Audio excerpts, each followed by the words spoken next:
नमस्कार दोस्तों, phone direct के नए वीडियो में आपका स्वागत है। मैं हूं अमित और आज मैं लेके आया हूं आपके लिए 5 इंटरेस्टिंग अपडेट्स जो है न्यूज़ आज के, और उसके साथ एक गिव अवे अपडेट। दोस्तों, गिव अवे का अपडेट ये है कि नया गिव अवे आ रहा है 1 अगस्त को जो है ट्यूसडे, और उस दिन मैं कम से कम 3 से 5 डिफरेंट फ़ोन का गिव अवे करूँगा। एक हेडफोन या फिर ईयरफोन, पावर बैंक और कुछ इंटरेस्टिंग एक्सेसरीज। तो काफ़ी सारे ऑप्शंस हैं। उसके अलावा अमेजॉन बेसिक्स को जो पैकेजेस है जिसकी भी अनबॉक्सिंग करने वाला अगले हफ्ते, वो सारे भी आप जीत पाएंगे। तो स्टे ट्यून्ड रहिए और इस वीडियो को लाइक कीजिए, शेयर कीजिए, सब्सक्राइब कीजिए, और सबसे ज़्यादा जो एक्टिव रहेंगे उनके चांसेस ज़्यादा रहेंगे इन गिव अवे को जीतने का। ये था एक फटाफट अपडेट, और अब चलिए चलते हैं वापस हमारे न्यूज़ सेक्शन पर। तो सबसे पहला न्यूज़ ये है कि सैमसंग ने कुछ 200 रिटेलर को एक मैसेज भेजा है कि आप अगर Xiaomi के फ़ोन्स बेचोगे तो हम आपको सैमसंग के फ़ोन्स के स्टॉक नहीं भेजेंगे। उसमें से 100 फ़ोन्स तो दिल्ली के NCR के ही लोकेशन के हैं, और ये सारे टॉप सेलिंग स्मार्टफोन स्टोर्स है जहाँ पर बहुत सारे स्मार्टफोन की सेल्स होती हैं। और उन स्टोर्स ओनर्स ने Xiaomi के साथ अभी ऑफलाइन डिस्ट्रीब्यूशन के लिए डीलरशिप या फिर पार्टनरशिप की थी, और सैमसंग ने उनको क्लियरली बता दिया अभी उनके स्टॉक्स रोकती हैं, और सैमसंग ने बताया कि अगर आप उनके स्टॉक्स बेचोगे तो हम आपको अगले स्टॉक्स नहीं बेच पाएंगे। ये कुछ हिसाब से तो एक दादागिरी हो गई, क्योंकि सैमसंग को अब लग रहा है कि Xiaomi अब ऑफलाइन जा चुका है और उनको अभी बहुत ही तगड़ा कॉम्पिटिशन दे रहा है, और उनको लग रहा है कि इस अनाउंसमेंट के बाद उनके सारे सेल्स भी खत्म हो जाएंगे, क्योंकि वैसे भी उनकी J7 सीरीज या J सीरीज तो बहुत ही बकवास सीरीज है। हाँ, S सीरीज मतलब S8 या फिर नोट सीरीज काफ़ी अच्छे हैं, लेकिन वो तो फ्लैगशिप सेगमेंट है और उनके कंज्यूमर्स के लिए उनको अपने प्रमोटर्स की बेचने की जरूरत नहीं पड़ती है, खुद ही फ़ोन लोग आके खरीद लेते हैं। लेकिन बात रही अगर बजट सेंट्रिक या फिर बहुत ही मिनिमम बजट प्राइसिंग स्मार्टफोन्स की, तो वो फ़ोन सिर्फ बिकते हैं ऑफलाइन पे। और यहाँ पर अगर ओप्पो वीवो का इफेक्ट कम गिर रहा था, तो अभी Xiaomi का भी इफेक्ट उनके ऊपर गिर रहा है, और ब्रांड को लगा कि अब शुरू हो जाए हमारी दादागिरी, और सैमसंग ने शुरू कर दी अपनी दादागिरी। अगर आपको ये गलत लगता है तो आप नीचे कमेंट सेक्शन में बताइए कि आपको क्या लगता है, सैमसंग ने जो अभी कदम उठाया वो सही है उनके ब्रांड के लिए या फिर ये गलत है, क्योंकि ये मेरे हिसाब से एक दादागिरी हो गई। अगर उनको सीरियसली दम है तो उनको अपने प्रोडक्ट्स की प्राइसिंग कम करनी चाहिए, अपने प्रोडक्ट्स में अच्छी ऑफरिंग देनी चाहिए, सारे सेंसर्स देने चाहिए, और फिर कॉम्पिटिशन के साथ लड़ाई करनी चाहिए, ना ही डीलर्स को ब्लैकमेल करे कि हम आपको स्टॉक्स नहीं देंगे। अगला अपडेट है OnePlus के बारे में। OnePlus का एक बहुत ही इंटरेस्टिंग बग निकल के आया है यूएस में, जो मैंने 2 दिन पहले ही ट्वीट किया था, लेकिन मुझे लगा इस वीडियो के अंदर पुश कर देता हूं कि अगर आप यूएस में हो और अगर आप इमरजेंसी में हो तो वहां पे एक स्टैंडर्ड नंबर है 911 और इंडिया में है 100, लेकिन अगर आप 911 कॉल करते हैं तो फोन रिस्टार्ट हो जाता है। मगर जिसका मतलब ये है कि जब आपको फोन की सबसे ज्यादा इंपॉर्टेंट जरूरत है, मतलब इमरजेंसी में है, तब वो फोन आपका काम नहीं करता है। कुछ और लोगों ने भी ट्राई किया, मैंने लिंक भी दे दी है नीचे रेडिट की, और आप वहां पर जाके पढ़ सकते हैं कि काफी लोगों को ये प्रॉब्लम हुआ है और OnePlus उसको अभी फिक्स कर देगा। इसके बाद एक इंटरेस्टिंग न्यूज आया हांगकांग से।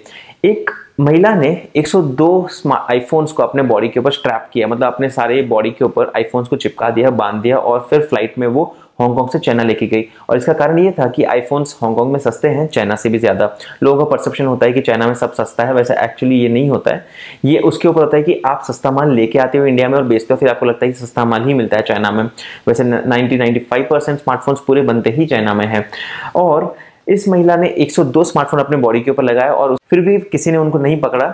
डाउट तब आया जब उन्होंने ये देखा कि उन्होंने 3 या 4 लेवल के कपड़े एक के ऊपर पहने, मतलब 4 जैकेट पहनी हुई थी, और ऑफिसर को डाउट ये है कि इतनी गर्मी में 4-4 जैकेट क्यों पहनी है। और तब उन्होंने बोला कि आप एक बार सिक्योरिटी के थ्रू पास कीजिए, और जब उन्होंने सिक्योरिटी के थ्रू पास किया तब पता चला मेटल डिटेक्टर में कि भाई कुछ तो गफला है, और फिर उनकी बॉडी स्कैन हुई और पता चला कि उनके बॉडी के अंदर 102 आईफोन छुपाए हुए थे। बहुत इंटरेस्टिंग तरीके लोग लेके आते हैं।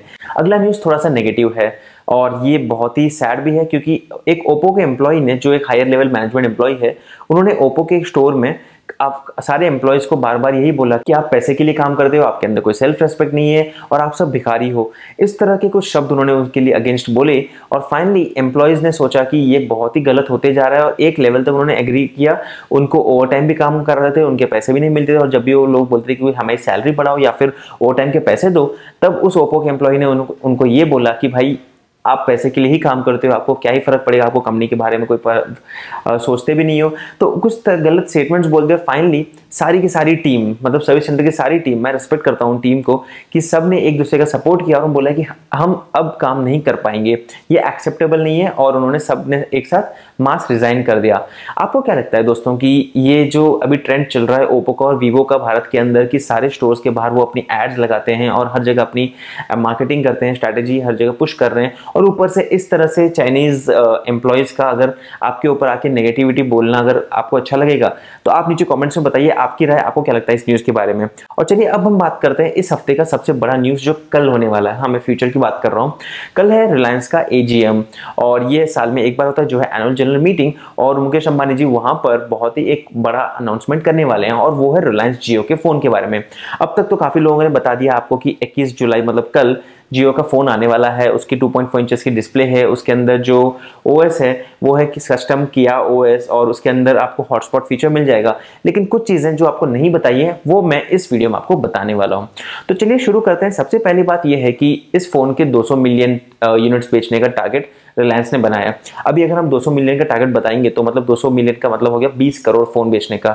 भारत में हर महीने 4 से 5 मिलियन फीचर फोन बिकते हैं। 4 से 5 मिलियन का मतलब हुआ 40 से 50 लाख फीचर फोन, मतलब करीब करीब 4 से 5 करोड़ फोन एक साल में। और रिलायंस का टारगेट है 20 करोड़ फोन बेचने के 2 साल में। मतलब टारगेट है कि जितने भारत में फोन बिकते हैं फीचर फोन उसका भी डबल टारगेट, और पूरे कंप्यूटर खत्म।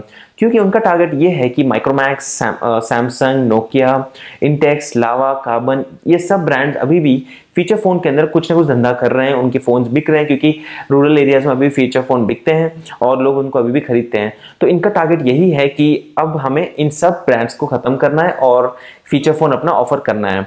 अभी एक्सक्लूसिव बात यह है कि मुझे उस फोन की प्राइसिंग के बारे में पता चला है, ना कि उस फोन की ऑफिशियल प्राइसिंग, मतलब जो जिस प्राइस पे ऑफर करेंगे वो मुझे पता है लेकिन मैं अभी शेयर नहीं कर पाऊंगा।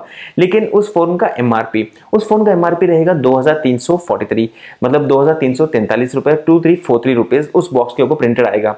ऑब्वियसली इंडिया में कोई भी फोन MRP के ऊपर नहीं बिकता है, मतलब 2300 पे ये फोन नहीं बिकेगा। ये फोन बिकेगा करीब, मैं कुछ हिंट नहीं दे रहा हूं आपको, आप समझ जाइए, कल तक रुकिए क्योंकि मैं अभी अनाउंस नहीं कर पाऊंगा उसका प्राइसिंग और उसके स्पेशल प्लान जिस पे आपको ये फोन मिल सकता है। लेकिन ये मैं आपको बता सकता हूं कि ये फोन अलग अलग मॉडल्स में अवेलेबल रहेगा। सुनने में यह आया कि ये फोन आपको मिलेगा 11 डिफरेंट वेरिएंट्स में, ना कि एक डिफरेंट मॉडल। मतलब जैसे नोकिया का नया 3310 आया, आपको सिर्फ एक ही वेरिएंट मिला, हाँ डिफरेंट कलर्स मिले। लेकिन जो रिलायंस का जो लाइफ फीचर फोन आने वाला है वो उनको बोलने वाले हैं रिलायंस जियो का स्मार्टफोन, और ये इसीलिए क्योंकि उसके अंदर 15 डिफरेंट फीचर्स आने वाले हैं और 11 डिफरेंट मॉडल आने वाले हैं। और इसकी अवेलेबिलिटी अभी अगस्त में नहीं लेकिन सितंबर में आएगी। मतलब अनाउंसमेंट कल होने वाला है लेकिन 45 से 50 दिन के बाद में ये फोन आपको मार्केट में मिलेगा। और इसका रीजन ये है कि ये फोन बन रहा है भारत के अंदर, वो भी फॉक्सकॉन उसको बना रहा है चेन्नई में। और क्योंकि ये बहुत बड़ा लॉट है तो ये सारे शिपमेंट्स एक साथ शुरू हो जाएंगे और सितंबर में इसके स्टॉक्स शुरू हो जाएंगे। मेरे पास कुछ और एक्सक्लूसिव इन्फॉर्मेशन, लेकिन मैं उसको अभी रिवील नहीं कर पाऊंगा। कोशिश करूंगा कि आज रात ही एक और वीडियो बनाऊं और उसके बारे में आपको, मतलब रिलायंस जियो के जो प्लान्स है उसके बारे में मैं आपको बता दूं। लेकिन ये एक और अपडेट है कि रिलायंस अपने जो भी फ्री ऑफरिंग है वो उसको अभी कल से बंद कर सकता है। ये मैक्सिमम इंफॉर्मेशन मुझे अभी तक रिलायंस की टीम से या फिर मेरे इनसाइडर्स से और सोर्सेस के थ्रू मिली है। तो अगर आपको ये वीडियो अच्छा लगा है यहाँ तक, अगर आपको इन्फॉर्मेशन अच्छा लगा तो इस वीडियो को लाइक कीजिए। ज्यादातर मैंने एक्सक्लूसिव इसी वीडियो में बता दिया है, लेकिन कल अनाउंसमेंट होगा नया फोन, उसके मॉडल्स, उसके फीचर्स, और कुछ ऐसे भी फीचर्स है जहां पर अगर मैं आपको एक और फीचर की बात करूं तो एक ऐसा फीचर आने वाला है जहां पर आप अपने फीचर फोन को अपने टीवी से कनेक्ट कर पाएंगे और कुछ इंटरेस्टिंग कंटेंट देख पाएंगे। मैं वापस कुछ ज्यादा रिवील कर रहा हूँ, स्टे ट्यून्ड रहिए। अगर आपको ये ऐसा अगर आप चाहते हैं कि मैं ऐसे ही कुछ इंटरेस्टिंग इन्फॉर्मेशन और एक्सक्लूसिव इन्फॉर्मेशन आपको शेयर करता रहूं तो इस वीडियो को लाइक कीजिए, शेयर कीजिए और ज्यादातर लोगों को सब्सक्राइब करने के लिए बताइए, क्योंकि हम कोशिश करते हैं कि आपको ज्यादा से ज्यादा एक्सक्लूसिव न्यूज बांटे। और अगर आपको अच्छा लगा ये फॉर्मेट जहां पर मैं मल्टीपल न्यूज बात करूं एक ही वीडियो के अंदर, तो वो भी आप नीचे कमेंट सेक्शन में बताइए। और स्टे ट्यून्ड रहिए मेरे नेक्स्ट वीडियो के लिए, जो कल करीब 11 से 12 बजे के बीच में लाइव होगा जब रिलायंस का AGM कंप्लीट हो जाएगा। तो ये था एक फटाफट न्यूज अपडेट आज के लिए दोस्तों, और स्टे ट्यून्ड रहिए और स्टे सब्सक्राइब रहिए। मैं हूं अमित और मैं मिलता हूं आपको हमारे अगले वीडियो में। तब तक के लिए गुड बाय।